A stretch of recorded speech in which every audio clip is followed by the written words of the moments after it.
My name is Louise Wadley and I'm director of the Hebden Bridge Film Festival, and I could not be more delighted to welcome our guests who are going to have a conversation today about a wonderful documentary called Black Tree. So I'm very, very pleased to welcome Jessie Gibbs, the coordinator at Viva Film Festival at home, and she'll be in conversation with Dr Ignacio Aguiló, and I'm sorry about the pronunciation, I am not good at it, who will be talking to her about this wonderful and poetic film that you've just watched. So thank you so much to our guests and enjoy the conversation.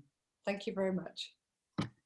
Thank you, Louise. Yeah, it's an absolute pleasure to be here and to discuss this wonderful film. As you said, it is a really, really beautiful piece of work. If you've literally just finished watching it, then you will have that wonderful final image in your mind of Martine standing on a boat full of goats in front of what could well be the mythical Black Tree. And yeah, it's a really amazing way to end the film, I think. But it is a film full of beautiful, beautiful moments. But I've never felt so concerned about the fate of these sweet-faced goats who are just wonderful. It's really sad seeing them die off, yeah. But if we start with the broader context, Ignacio, I think I'm right in saying that there are 35 official indigenous groups in Argentina, which... Yes, that's correct. The parameter to designate groups is based on self-identification, which is kind of the standard around the world.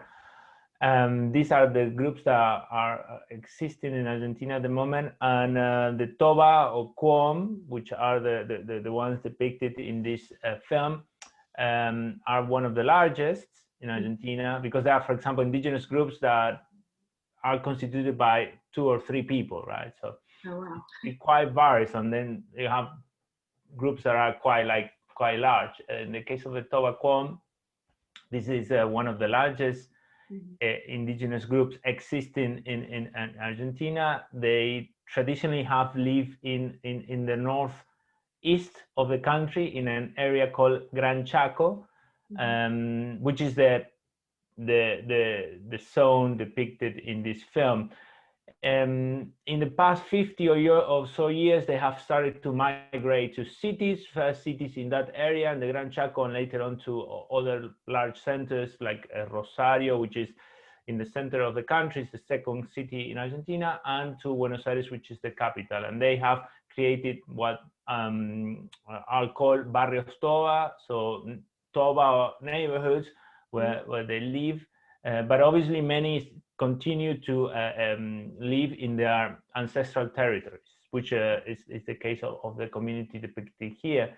And in recent years, they have been the subject of aggressive campaigns by businesses in order to precisely expel them from those lands. This is a process that is not new. It can be, we can trace it back to the 19th century. The Toba is a particular case because during the time of the Spanish colonization, they continued to live in relative independence, because that part of what was the Spanish Empire in South America was not a big priority for the Spanish crown. It didn't have a lot of natural resources.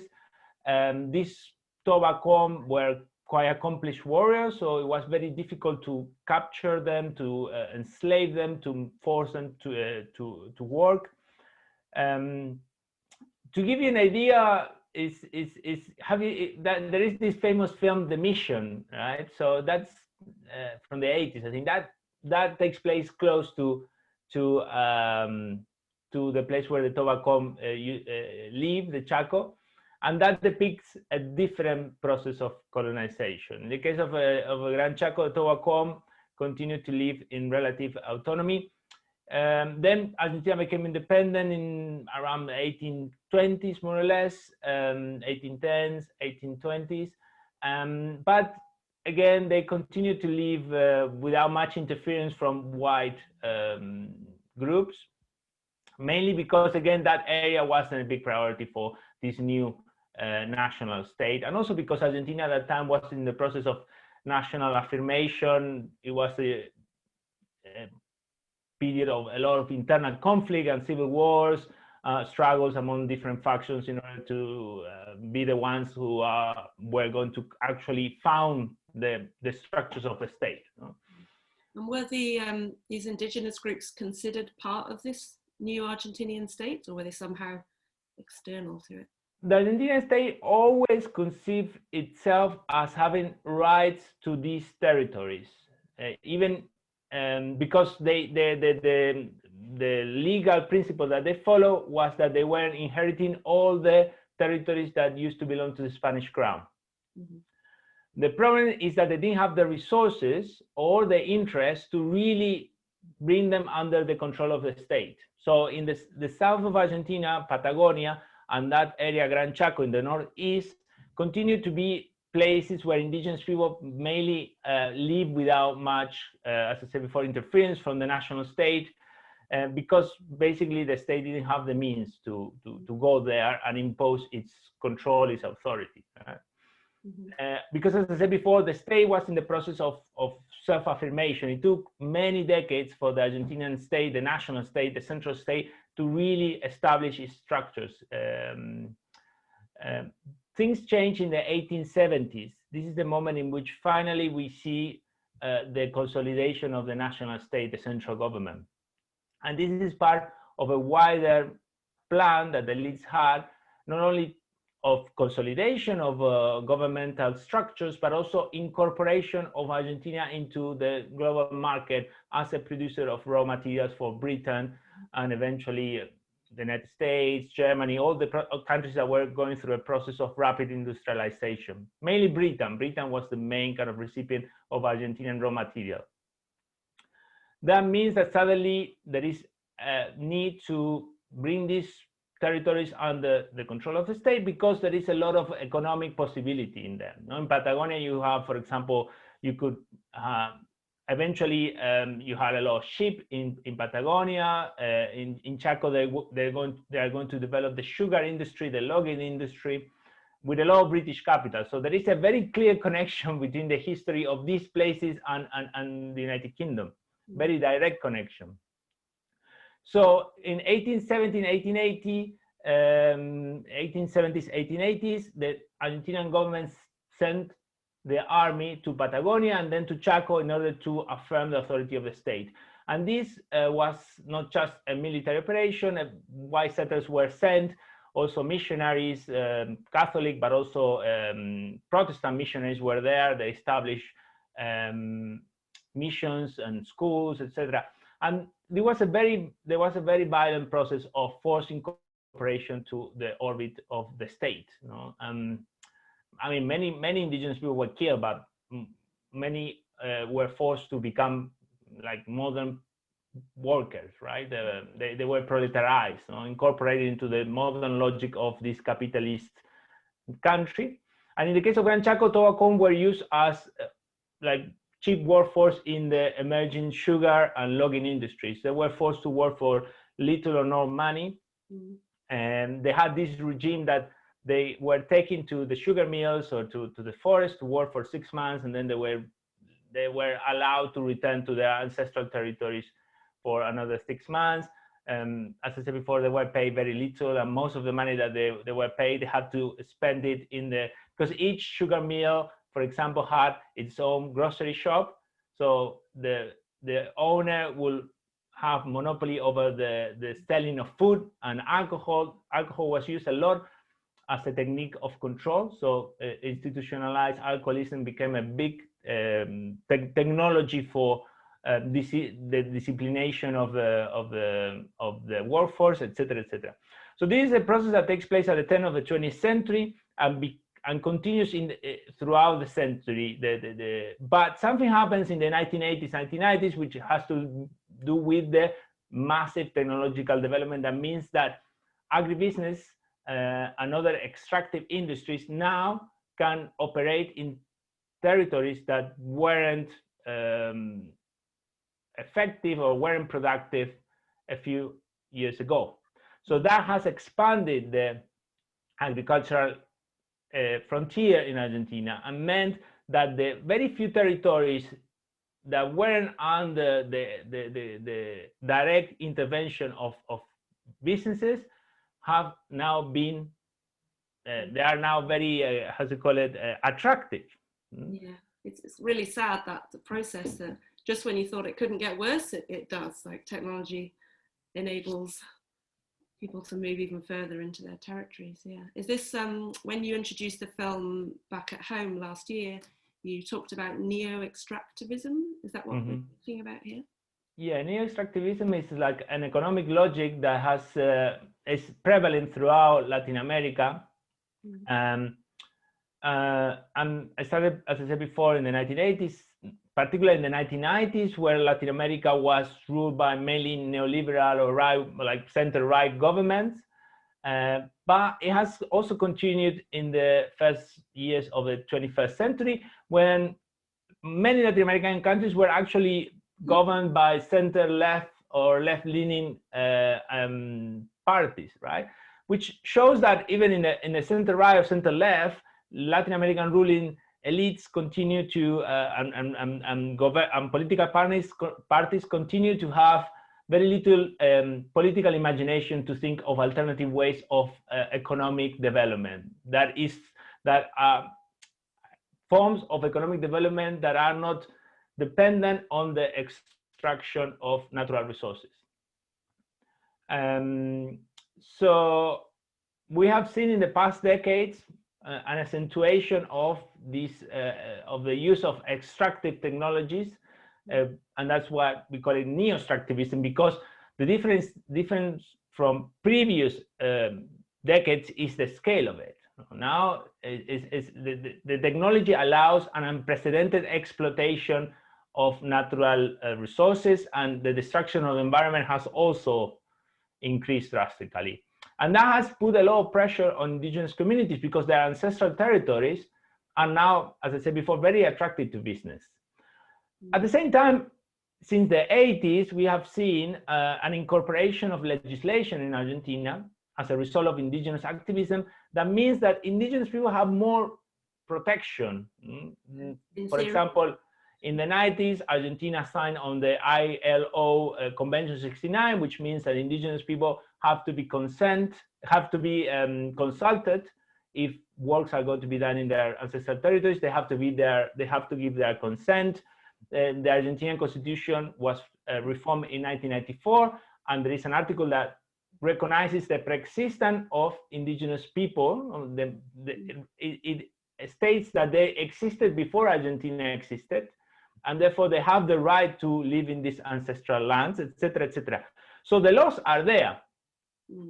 Contrary to, let's say, the beginning of the 20th century, where indigenous people had no legal protection, now we have a body of jurisprudence that protects the right of indigenous people to live in their ancestral territories. So they are theoretically protected, and is that working in practice or not so well? Yeah, that's precisely the problem, right? That these rights are not really enforced, and there is a complicity between the national state, the provincial states, because Argentina is a federation, it's a federal country. So in theory, each province has some degree of authority over its natural resources, and national and international corporations. They are all conspiring with different degrees of responsibility in order to precisely push indigenous people outside these ancestral territories. And the techniques used are the ones depicted in the film, right? Like the killing of cattle, the killing of sheep, fires, in order to kind of really expel them there. And also fire is a way of, is a technique used, for example, for logging and for soy production, etc. And so basically mafia type forms of putting pressure on indigenous people and appropriate these territories in order to precisely put them at the service of international capitalism. Yeah. So if we look at the filmmakers here, this is the debut feature-length film. Two young directors, Máximo Ciambella and Damián Coluccio, I hope I've said their surnames right. They sound yeah. Italian, as lots of Argentinian names often do. But so in the credits, it said that they filmed this over 5 years, which is amazing, 2012 to 2017, which obviously shows a very deep involvement in the project. And I think that they were initially set out to make short films and then sort of change their course. Yeah, that's correct. I think what they have stated is that initially they wanted to make short films depicting the myths and the general mythology and cosmovision of the Qom. But after visiting some communities, they decided to mix that with with kind of that attention to the actual struggle that these communities were experiencing with international business. But what I think is very international and national business, and also the state, right? What I think is very interesting is that it's a very hybrid film, because on the one hand, it's not just a romanticization of these communities by focusing on the way in which they live sort of in harmony with nature, that noble savage trope that sometimes foreign audiences expect from when they see a film about indigenous people. These are people who are also very much in touch with modernity and technology. They are not living in a sort of traditional space outside modernity, right? Yeah. At the same time, it's not a purely denunciatory film. It's not just a film that is focusing solely on the plight of these people or victimizing them, right? They're like the agents. They have agency. They're active. They're really putting a fight. So it's not just poor Indian that needs the redemptory intervention of the white savior, right? So that I think makes the film very interesting, right? It navigates the potential problematic dimensions of making a film about indigenous people without romanticizing them, without victimizing them. So it's showing a sort of a culture that's very much alive, very much active, obviously facing serious problems, but it does it in a very refined and sophisticated way, which I think is very welcome, particularly because among white people in Argentina, Latin America, but also in Western Europe or the global North, there is a very stereotypical view of indigenous people because of lack of knowledge. And these films contribute to challenge these stereotypes and enrich our understanding of these communities. Yeah, absolutely, yeah. In the director's film notes, they described it very much so as an encounter with the other, which is obviously the theme of the Hebden Bridge Film Festival this year. And I think they also say that it isn't just them going in and finding out about the other and recording the other. It's that the other has an effect on them, and there's some kind of combination between them and the other, which goes away changing them.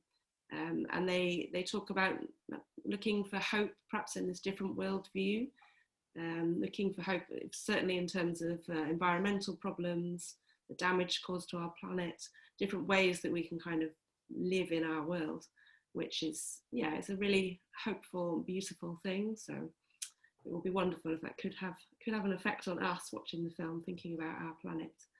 And I know that this film has, obviously we showed it at Viva last year, it's now in Hebden Bridge, it's shown in various festivals around the world, and I think has won quite a few awards, hasn't it, in different places as well?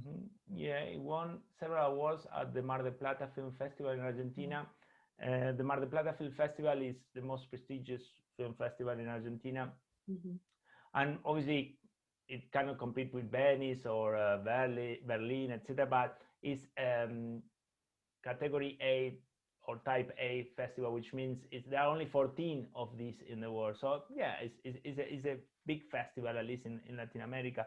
And it won the FIPRESCI Award of the Federation of Independent Film Journalists, the Greenpeace Award, and the Best Documentary Award. And I think it's been going around all the film festivals. So and then it's great that it's being shown in the UK, thanks to partly to Viva, but also at Sheffield and also Brenton Bridge, Brenton Bridge, Hebden Bridge, sorry. I am the one who's struggling with names. And I think it can connect with the audiences here, and it's connected with audiences in Britain because it also has a very universal quality. It's not just about the depiction of a very specific experience of a community that lives thousands of kilometers from here in very different conditions.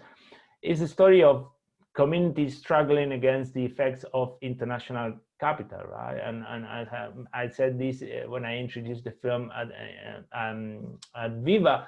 It's a story that resonates with what people have been doing here in Lancashire or Yorkshire, struggling, like protesting and opposing fracking, and now we have a mine as well that is causing a great deal of controversy.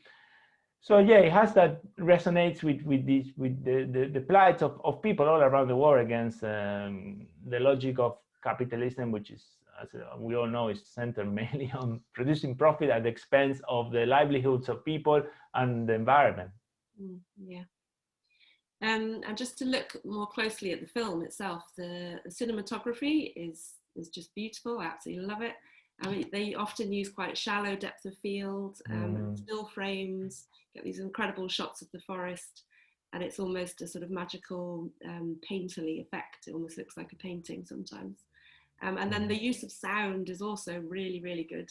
You've got very occasional bits of kind of eerie music that accompany when they're telling the common myths, which sometimes is actually a sort of remix, I think, of the jungle forest sounds that you hear. But otherwise it's mostly natural worlds that you hear. You hear the goats bleating, the birds, the insects, the wind in the trees. It's really gorgeous. And also when they're speaking, they tend to be very gentle voices. They've got this very quiet way of having conversations. And but then that contrasts with this really like almost violent sound of the bulldozers breaking down the trees there, and the trucks. And then if you remember the scene that's almost like some kind of hellish scene with the really red sunset sky and full of smoke and so on. It's really pushes home the message that they're wanting to convey there, I think, with all of that use of sound and cinematography. So it was just a joy to watch. I was very happy to rewatch it again this year for the purpose of this Q&A. So yeah, it's great stuff. And as you said, the Com are very connected with the modern world. So even though they've got these traditional myths that they're telling and they want to preserve their own community, they're using camera phones and they know all about the laws and the rights and so on. And they mention some tensions over the school, where the schooling is not all in Com language, or maybe not at all in Com language. Yeah, and that's stresses there. Sorry, we have a vendor with la cucaracha because there's a person collecting metal. Yeah, it's one of the key demands of indigenous people in Latin America and in Argentina is having bilingual education. Of course, they want to be fluent in Spanish because, after all, that's the language of kind of official documents, and unfortunately, the state still operates in Spanish America in a very monolingual way, but they are struggling also to have schools and also universities where they can engage with teaching and learning in their own languages, right? And language is an essential part of the identity of indigenous communities. Yeah. And I going back to the cinematography, yes, I think it has this.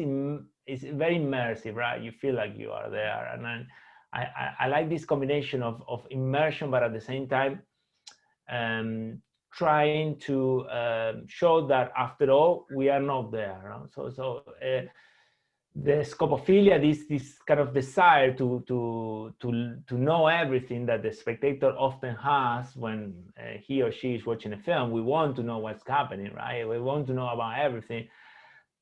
It's constantly, I wouldn't say frustrated, but the film is reminding us that we cannot really know everything, and their experience, as I said before, is very universal but also very concrete, you know, and this combination of immersion, but at the same time reminding ourselves that we kind of fully experience what they are experiencing is an interesting effect that is partly done, as you were saying, by cinematography, by this choice of kind of how it is shot and the use of certain angles and depth of focus. Mm-hmm. And then the focus above all is on land and land rights, and that's obviously the most fundamental thing for them as a community, and very much in terms of their planning for the future of their community. There seems to be quite a lot of focus on that. It's like, where are the future generations going to live, and how are they going to live? Are we going to carry on the wisdom of the elders, and so on, which I think is really seems to be at the core of this whole film. And then within the context of other cinema about or by Indigenous people, how does that fit in with that kind of theme? Well, that's a very good point. And land is a central preoccupation for Indigenous people, if not the central preoccupation, because land is not only where they live or where they get their kind of livelihoods. It's also, they have a very symbiotic, I don't know how to pronounce that one, dialectical relationship with land, in the sense that the land is not just